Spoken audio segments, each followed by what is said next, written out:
Guard Alec Burks' role with the Miami Heat fluctuated across the 2024-25 campaign.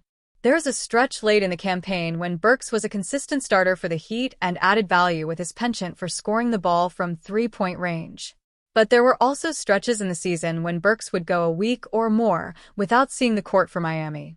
Burks is still a free agent on the open market after he spent last season in a Heat uniform, and Heat insider Ira Winderman recently poured cold water on the possibility that the veteran guard will re-sign with the team.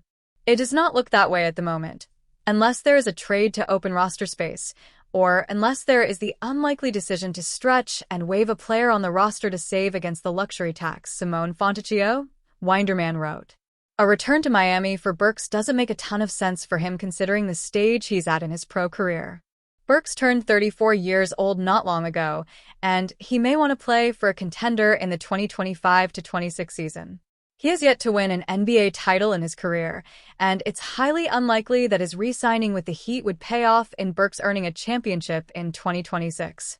From the Heat organization's side of the coin, it also doesn't seem practical to re-sign Burks and have him rack up playing time, even if it's sporadic, that could go to members of Miami's young core instead and aid in their development. Maybe no longer having Burks on the roster would open up more opportunities for playing time for forward Jamie Jaquez Jr., who saw his role get relegated as a sophomore compared to when he was a rookie. However, Burks is someone who title contenders should be lining up to add to the fold as a depth piece off the bench, especially after the season he just enjoyed shooting the three ball. Across 49 games played with the Heat last season, he shot a career-high 42.5% from deep on 4.2 attempts per game. The Golden State Warriors stand out as an appealing landing spot for Burks. Not only do they have an identity of shooting threes early and often, but they project to be one of the more formidable teams in the Western Conference in the coming season. The Miami Heat are free to bring relatively big dreams into the 2025-26 NBA season, although their wildest dreams exist farther beyond it. Their roster is improved, if more subtly than splashily, and the Eastern Conference is not. If you want the book on why Miami can feel confident about the upcoming campaign, that's the CliffsNotes snapshot. And yet, the Heat could be in danger of dashing their own dreams. Because if the Heat still don't have a floor general, then their grandest ambitions will never get off the ground. Miami's ongoing point guard problem again lacks an obvious solution. Remember all the good vibes created during the draft's opening night when lottery prospect point guard Kasparas Giacchionis fell into the Heat's lap at the number 20 pick? Well, his shaky showing at Summer League kind of torpedoed all of that. While a rough summer session hardly defines a career, it does suggest his arrival wasn't the quick-fix solution to Miami's backcourt problems as many had hoped. There are major questions about his ability to separate and defend at this level, and everything from his distance shooting to his decision-making lacks consistency. Hopefully, he can iron out his weaknesses over time, but even then, that process probably isn't giving the 2025-26 Heat much relief. Terry Rozier clearly isn't the answer, and there are reasons to wonder how much of Davion Mitchell's stretch-run surge will prove sustainable.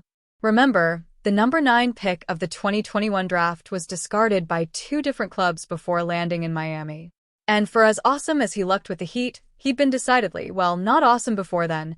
7.4 points on 43.4/32.7/70.3 shooting and 2.8 assists over his first 3 seasons.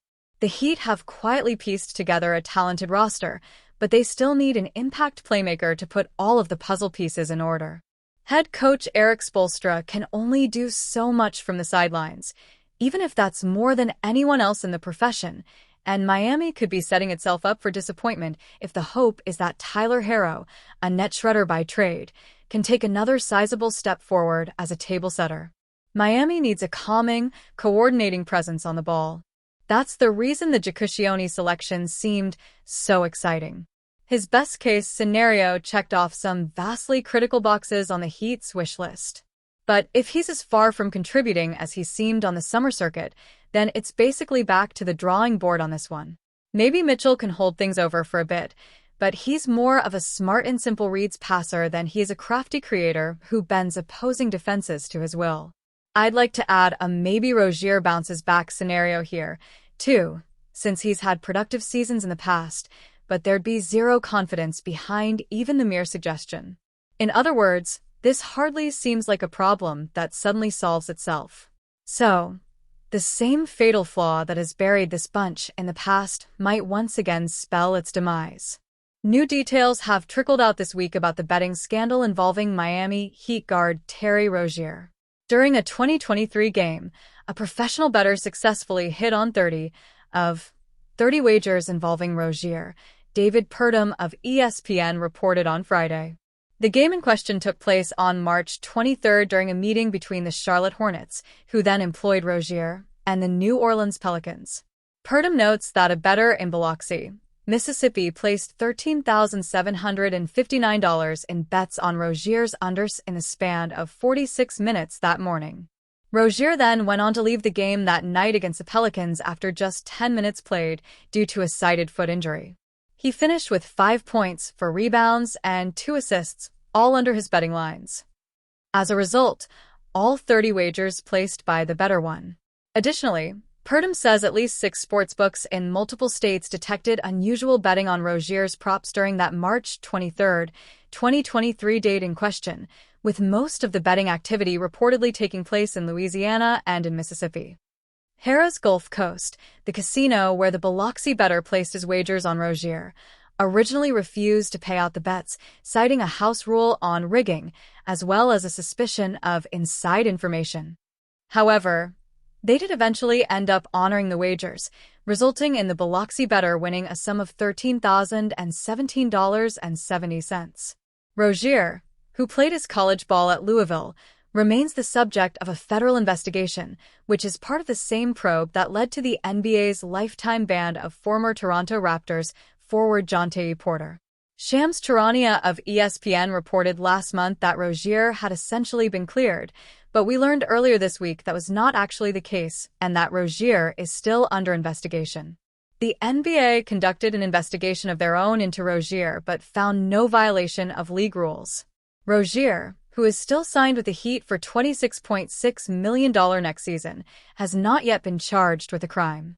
But his professional future looks extremely uncertain amid the ongoing federal investigation, and the Heat notably just made a big trade for another guard as well.